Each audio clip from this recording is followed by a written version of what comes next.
Bonjour, le gérontopole d'Igorsk a choisi de s'investir auprès des aidants qui accompagnent les personnes souffrant de maladies d'Alzheimer et troubles apparentés. Et dans ce contexte, nous recevons aujourd'hui Léna Nicolai, psychologue au pôle de gériatrie du centre hospitalier de Bastia, pour nous parler d'un point qui est crucial dans la prise en charge de ces personnes, c'est l'optimisation de la communication. En effet, aider à avoir une relation apaisée peut être un moyen de prévenir les troubles du comportement et en soi, c'est un axe thérapeutique important. Alors Léna, comment fait-on ? Alors oui, tout à fait. Ces maladies neuroévolutives entraînent au quotidien de nouveaux défis dans la communication. Ça peut être d'autant plus compliqué à gérer que c'est avant d'être le proche qu'on aide, c'est notre proche tout court. J'espère que les petits conseils qu'on vous donnera vous seront d'un certain secours. Déjà, les enjeux de la communication, quels sont-ils ? Donc, avant de se plonger dans les stratégies, il est essentiel de comprendre pourquoi la communication joue un rôle si important. Une communication claire et efficace peut contribuer à réduire la frustration et l'agitation chez le patient. Faciliter la coopération aussi, ça peut être une des conséquences de la bonne communication. Et prévenir les malentendus et les conflits, souvent des histoires d'interprétation, de mauvais mots employés. Pour cela, on va utiliser plusieurs petites stratégies de communication qu'on peut mettre en place de façon assez simple. Utiliser un ton calme, doux et rassurant pour apaiser votre proche. Éviter de hausser la voix ou de montrer des signes d'impatience. Cela peut augmenter le risque d'agitation. C'est ce qu'on appelle la communication non verbale, puisque quand une personne perd ses facultés intellectuelle de compréhension, il reste quand même ce sentiment de compréhension à travers l'analyse du comportement non verbal qui est extrêmement important. Tout à fait. Donc les sourires, l'attitude qui doit être cohérente avec ce que vous dites. Oui, tout à fait. Est-ce que votre discours, votre langage est suffisamment simple ? Votre proche peut avoir des difficultés de compréhension, des phrases complexes. Utilisez des phrases courtes, simples, avec un message à la fois. Parlez lentement et puis n'hésitez pas à reformuler des informations si cela est nécessaire. Est-ce que vous utilisez aussi des indices visuels qui peuvent aider à renforcer la communication verbale ? Donc, comme disait Marie-Pierre tout à l'heure, le non-verbal reste quelque chose de plutôt bien saisi par les malades. Par exemple, vous pouvez montrer l'objet que vous désignez ou mimer une action, par exemple, pour initier... Donc renforcer. Voilà. Renforcer par toujours, le geste. Voilà, renforcer le message par le geste. Et puis le contact visuel est très important, ça pourra aider à capter l'attention. En regardant votre proche, vous pouvez maintenir son attention un petit peu plus longtemps. C'est vrai que ce que ça souligne, c'est que l'attention d'une personne qui souffre de ces maladies devient de plus en plus réduite. Oui. C'est pour ça que quand il y a des repas de famille, par exemple, au bout de 15 minutes, la personne peut être totalement épuisée. Oui, il faut en tenir compte dans les conversations. Tout à fait. Et puis dans les repas de famille, y a beaucoup de monde, il y a beaucoup d'interactions, il y a beaucoup de bruit, il y a beaucoup de stimulation, en fait, qui peuvent fatiguer votre proche. Soyez patient et écoutez, parce que si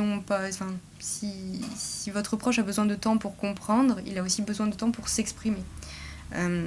C'est plus facile à dire qu'à faire, bien sûr, mais donnez à votre proche le temps de comprendre et d'élaborer une réponse.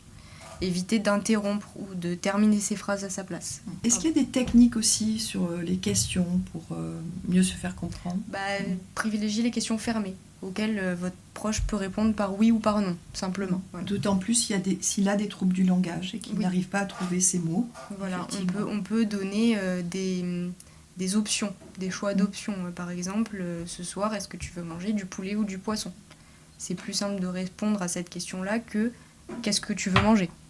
Qui est trop général. Voilà. Et même avec une bonne communication optimisée, ça reste compliqué et il peut subvenir des troubles du comportement. Est-ce qu'on peut analyser ces troubles du comportement et éviter qu'ils se reproduisent ? Par exemple, si notre proche fait une crise tous les jours vers 16h ou 17h, est-ce qu'on peut retrouver des indices pour nous permettre d'éviter qu'il refasse la même crise le lendemain ? Tout à fait. Souvent, les troubles du comportement sont l'objet de situations déclenchantes, on va dire, d'exposition à un élément déclencheur.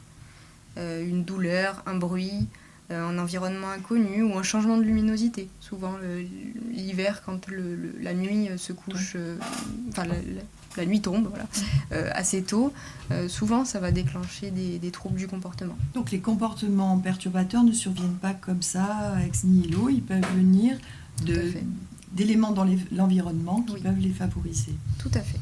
C'est pour ça qu'il faut créer un environnement sécurisé et sécurisant, c'est-à-dire adapter le logement, l'environnement pour minimiser les dangers et les distractions et utiliser des repères visuels et des routines claires qui ne changent jamais. Puis enfin, quand ça arrive, on essaye de rassurer, de rediriger, d'offrir un environnement apaisé et contenant. Donc il faut prendre sur soi là, parce que c'est pas effectivement, évident, mais... face à un moment d'agitation, d'agressivité, parfois il est plus simple de changer de pièce et puis de laisser retomber, puisqu'on va se dire que peut-être dans 5 minutes, votre proche aura oublié, et il vaut mieux ça que de faire monter, escalader. L'escalade de l'agacement, on va dire. Donc si je comprends bien, Léna, ce qui est important, c'est que l'environnement ne soit pas trop stimulant, qu'il n'y ait pas trop de bruit, pas trop d'intervenants différents, pas de choses trop longues aussi, d'activités trop longues. Donc pas la télé en fond sonore en permanence. Donc de diminuer la stimulation sensorielle, et puis que nous-mêmes, nous soyons plus calmes et ne pas provoquer des troubles du comportement par une communication qui n'est pas adaptée dans le style « mais je te l'ai déjà dit, mais enfin tu le sais bien », etc. Oui, c'est ça, et puis changer, ne pas modifier une routine sans cesse. Quelque chose qui soit ancré. Et alors, il est important que l'environnement soit très répétitif, qu'il y ait des routines très établies. C'est ce qui est à même d'amener une réassurance. Donc, rester le plus possible dans le même domicile, avec des horaires d'activité qui soient fixes et des intervenants qui changent le moins possible. C'est ça. Encore une fois, merci d'avoir regardé cette vidéo. N'hésitez pas à faire appel aux ressources dont votre environnement dispose, que ce soit des proches, des professionnels, et à bientôt dans une prochaine vidéo.